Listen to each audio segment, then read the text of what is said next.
حضرت جابر بن سمرہ رضی اللہ تعالیٰ عنہ فرماتے، میں حضور کے پیچھے نماز پڑھا کرتا تھا اور خطبہ جمعہ بھی سننے کا موقع مجھے مل جاتا تھا۔ فرماتے تھے حضور کے خطبے بھی زیادہ لمبے نہیں ہوتے تھے، حضور کی نمازیں بھی زیادہ لمبی نہیں ہوتی تھیں۔ یہ ہے لوگوں کے ساتھ حضور کی نماز کا معاملہ، لیکن جب تنہا قیام کرتے ہیں تو اتنا لمبا قیام ہوتا ہے حتیٰ تتورم قدماہ، حضور کے مبارک پاؤں سوج جاتے ہیں، اور میرا رب رب ہو کے کہتا ہے، اے چادر اوڑھنے والے محبوب، ساری رات جاگا نہ کر، کبھی سو بھی لیا کر۔ اتنا لمبا قیام کرتے ہیں حضور۔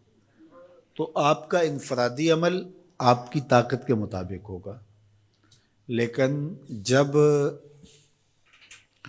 آپ لوگوں کو ساتھ لے کے چل رہے ہوں گے تو آپ پھر اس حساب سے چلیں گے، تو اس وقت آپ اپنی رفتار اپنی طاقت نہیں دیکھیں گے۔ مشکل نہ کھڑی کی جائے، میں چل سکتا ہوں، 1 گھنٹے کا قیام کر سکتا ہوں، تو میں اپنے حساب سے سوچوں اور جو میرے پیچھے کھڑے ہیں ان کا نہ سوچوں، تو میں اس اہل نہیں ہوں کہ میں امامت کے مصلی پہ کھڑا ہو جاؤں، اس لیے کہ مجھے اپنے ساتھ کھڑے ہونے والوں کا خیال اور لحاظ نہیں۔ ہمارے دین نے ہمیں آسانیاں دی ہیں۔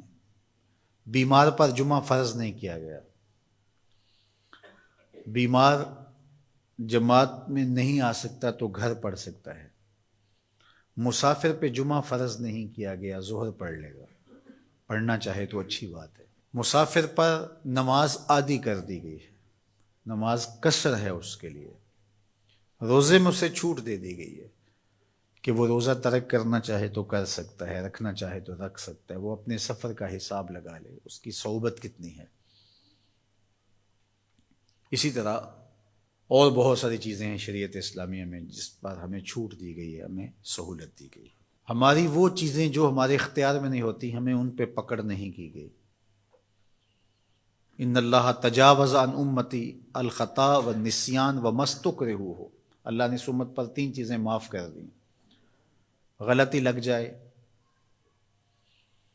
بھول جائیں، یا جس پہ آپ مجبور کر دیے جائیں، تو وہاں شریعت پکڑ نہیں کرتی، گرفت نہیں کرتی۔ تو آسان دین دیا گیا ہے جس دین پہ عمل کرنا ہمارے لیے مشکل نہ ہو، اور اگر کوئی اپنے طور پہ اس کو مشکل بنانا چاہتا ہے اور اپنے سخت مزاج کی وجہ سے اس میں کوئی چیز لانا چاہتا ہے، عبادات میں، اعتقادات میں، رویوں میں، طرز زندگی میں، انداز معاشرت میں، تو شریعت اسلامیہ نے اس کی نفی کی ہے۔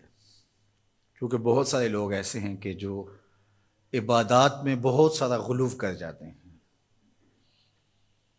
تو اس سے منع کر دیا گیا۔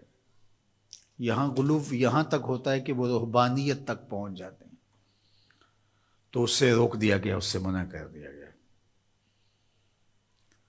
تو نہ کمی کی جائے اور نہ ہی زیادتی کی جائے، تفریط سے بھی روکا گیا ہے اور غلو سے بھی منع کیا گیا ہے۔ افراط و تفریط کی بجائے جو درست اور صائب اور معتدل رستہ ہے اس کو اختیار کرنے کی تلقین کی گئی ہے۔